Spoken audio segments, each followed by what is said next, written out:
Assalamualaikum warahmatullahi wabarakatuh. Alhamdulillah, pada kesempatan hari ini kita akan mempelajari tentang iman kepada qada dan qadar Allah Subhanahu wa taala.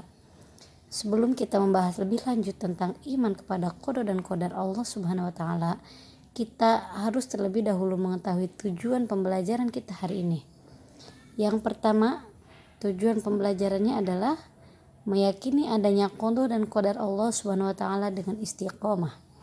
Yang kedua, menghayati adanya qada dan qadar Allah Subhanahu wa taala dengan istiqomah.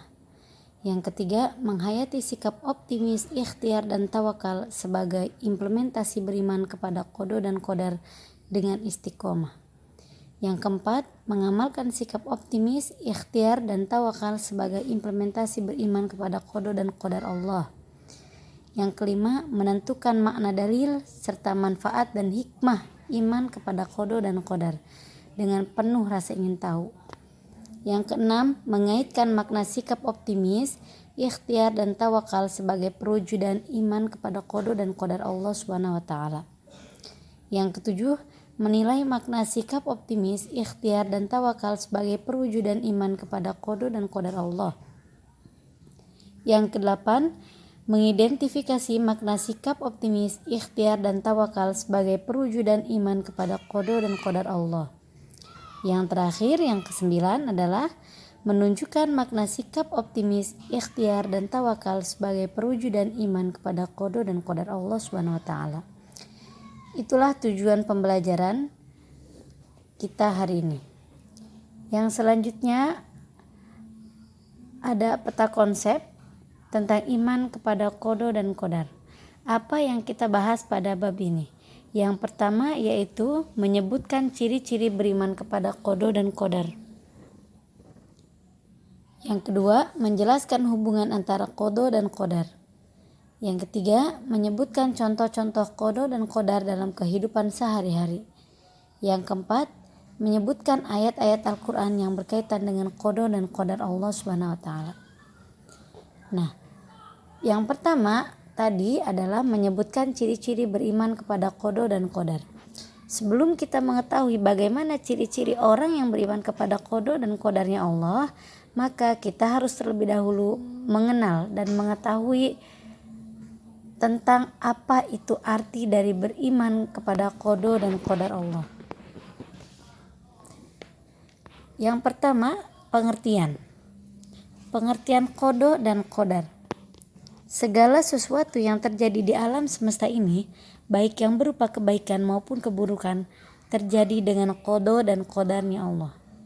Oleh karena itu, qada menurut bahasa memiliki beberapa pengertian. Yang pertama yaitu hukum, yang kedua keputusan, yang ketiga tunai, sedangkan menurut istilah qada berarti iradatullahi ta'ala al-asya'a fil azal ala ma hiya alaihi fima la yazal. Artinya, qada dalam istilah adalah iradahnya Allah, kehendaknya Allah pada azal, yaitu pada keberadaan tanpa permulaan terhadap segala sesuatu makhluk sesuai kehendaknya, dan kehendaknya tersebut tiada berpenghabisan. Itu merupakan qada menurut istilah. Sedangkan qadar menurut bahasa artinya adalah kepastian atau ukuran, peraturan.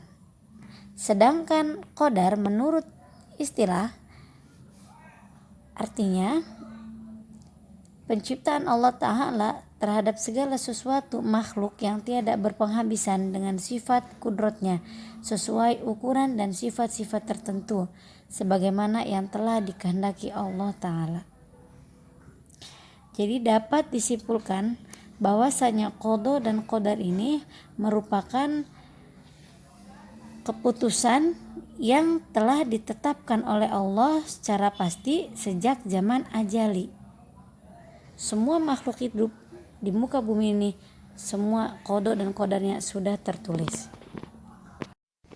Allah berfirman di dalam Al-Quran, A'udzubillahi minasyaitonirrajim, Inna kulla syai'in khalaqnahu biqadarin. Artinya, sesungguhnya kami telah menciptakan segala sesuatu dengan ukuran atau dengan ketentuan. Jadi di dalam surat Al-Qamar ini menjelaskan bahwa segala yang terjadi di muka bumi ini itu semuanya sudah termaktub, sudah ditakdirkan, sudah ditentukan oleh Allah Subhanahu wa taala. Ma asaba min musibatin fil ardi wala fi anfusikum illa fi kitabin min qabli an nabra'aha. Inna dzalika 'ala Allah yasir. Ma asaba, tiada sesuatu min musibatin, bencana pun, fil ardi yang menimpa bumi, wala fi anfusikum, dan tidak pula pada dirimu, illa fi kitabim min qabli an nabra'aha, melainkan telah tertulis dalam kitabnya, yaitu Lauhil Mahfuz, sebelum kami menciptakannya. Inna dzalika 'ala Allah yasir. Sesungguhnya yang demikian itu adalah mudah bagi Allah, karena Allah Maha memiliki segalanya. Allah Maha berkehendak. Jadi pengertian iman kepada qada dan qadar adalah meyakini dengan sepenuh hati adanya qada dan qadar Allah Subhanahu wa taala yang berlaku bagi semua makhluk Allah di muka bumi ini sebagai bukti kebesaran dan kekuasaannya. Di dalam hadis yang diriwayatkan oleh Muslim dikatakan bahwa al-iman, pengertian daripada iman itu adalah antu'mina billahi wa malaikatihi wa kutubihi wa rusulihi wal yaumil akhir wa bil qadari khairihi wa syarrihi. Iman itu adalah engkau beriman kepada Allah dan malaikat-malaikatnya, kitab-kitabnya, wa rusulihi, dan rasul-rasulnya, wal yaumil akhir, dan hari akhir, wa bil qadari khairihi wa syarrihi, dan engkau beriman kepada qada dan qadarnya Allah yang baik maupun yang buruk. Artinya seorang yang beriman tersebut hendaklah mengimani qada dan qadar. Sebagaimana qada dan qadar itu merupakan salah satu daripada rukun iman. Karena seseorang atau seorang muslim tidak bisa dikatakan beriman ketika salah satu daripada rukun imannya itu tidak dilaksanakan. Oleh karena itu, orang yang mengaku beriman maka hendaklah mengimani 6 rukun iman tersebut. Setelah kita mengetahui pengertian dan maksud daripada iman kepada qada dan qadar, barulah kita akan bisa mengetahui ciri-ciri orang yang beriman kepada qada dan qadar. Orang yang beriman kepada qada dan qadar akan memiliki ciri-ciri sebagai berikut. Yang pertama, ia tidak akan bersikap sombong dan takabur ketika mencapai kesuksesan atau keberhasilan. Yang kedua, tidak akan mudah berputus asa jika menemui kegagalan. Yang ketiga, ia merasa yakin bahwa kesuksesan yang ia dapatkan semata-mata berkat karunia dan pertolongan Allah. Yang keempat, ia akan bersabar dalam menghadapi segala ujian yang Allah berikan kepada dirinya. Yang kelima, ia akan selalu bertawakal dan berdoa kepada Allah atas segala usaha yang telah dilakukannya. Yang keenam, dia tidak akan meminta pertolongan kepada selain Allah. Itulah ciri-ciri orang yang beriman kepada qada dan qadar. Lalu apa kaitannya, apa hubungannya antara qada dan qadar? Qada dan qadar mempunyai hubungan yang sangat erat, ibarat hubungan antara rencana dan pelaksanaan rencana. Qadar adalah rencana dan ketetapan dari Allah Subhanahu wa taala. Sedangkan qadar itu akan selalu sesuai dengan qadanya. Artinya apa? Perbuatan Allah akan selalu sama dengan apa yang direncanakan dan ditetapkannya. Allah tidak akan mungkin melaksanakan apa yang tidak Ia tetapkan. Jadi apa yang terjadi di muka bumi sekarang ini, yang terjadi pada diri kita, itu merupakan pelaksanaan daripada rencana yang telah ditetapkan oleh Allah Subhanahu wa taala. Dan mengenai qada dan qadar ini tidak ada yang mengetahuinya kecuali Allah. Oleh karena itu, setiap makhluk harus selalu berusaha dengan sebaik mungkin dan memohon kepada Allah Subhanahu wa taala agar diberi nikmat kebaikan dalam kehidupan dunia dan akhirat. Oleh karena itu, seorang muslim sangat dianjurkan untuk senantiasa berdoa kebaikan dunia dan akhirat yang berbunyi Rabbana atina fid dunya hasanah wa fil akhirati hasanah wa qina adzabannar. Setelah kita mengetahui hubungan antara qada dan qadar yang tidak akan terpisahkan dari ketetapan dan rencananya dengan realisasinya, di kita qada dan qadar ini dimafhumi atau dikenal dengan istilah takdir. Takdir terbagi menjadi dua, takdir mubram dan takdir mu'allaq.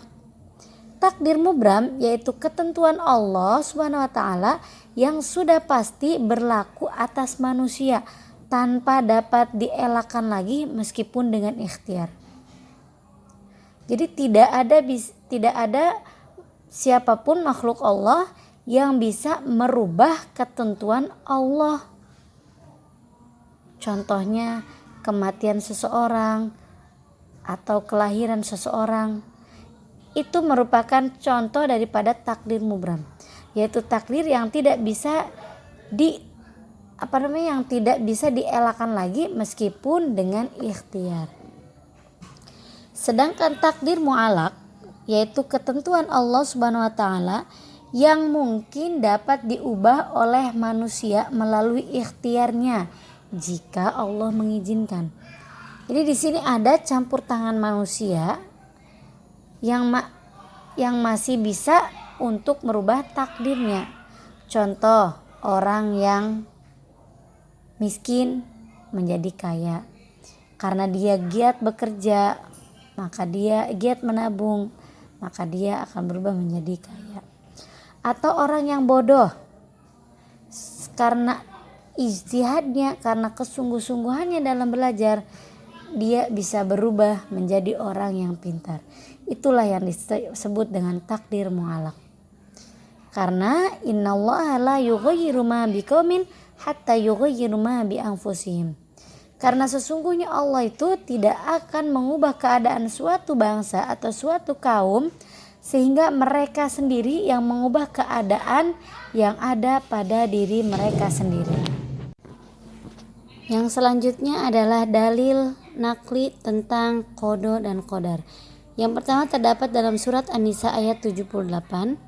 Aina ma takunu yudrikumul mautu walau kuntum fi burujim musyayyadah wa in tusibhum hasanatu yaqulu hadhihi min 'indillah wa in tusibhum sayyi'atu yaqulu hadhihi min 'indik qul kullu man min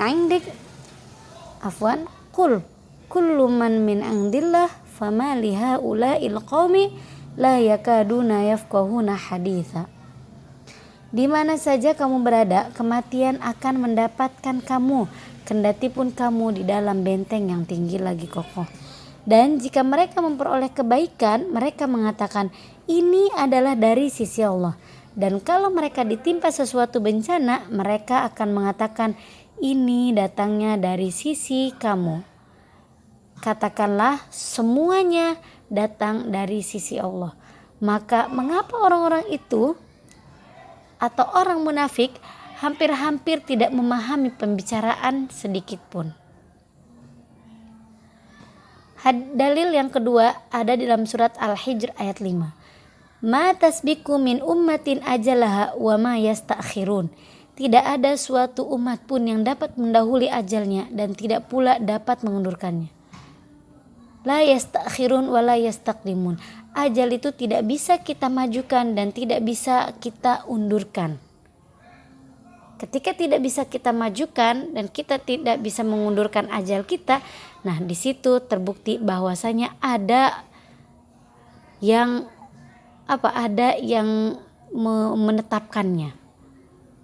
Siapa yang telah menetapkan? Yaitu Allah Subhanahu wa taala. Dalil yang ketiga ada dalam surat Al-Ankabut ayat 62. Allahu yabsutur rizqa liman yasha min ibadihi wa yaqdiru lahu. Innallaha bikulli syai'in alim. Allah melapangkan rizki bagi siapapun yang Dia kehendaki di antara hamba-hambanya, dan Dia pula yang menyempitkan baginya. Sesungguhnya Allah Maha mengetahui segala sesuatu.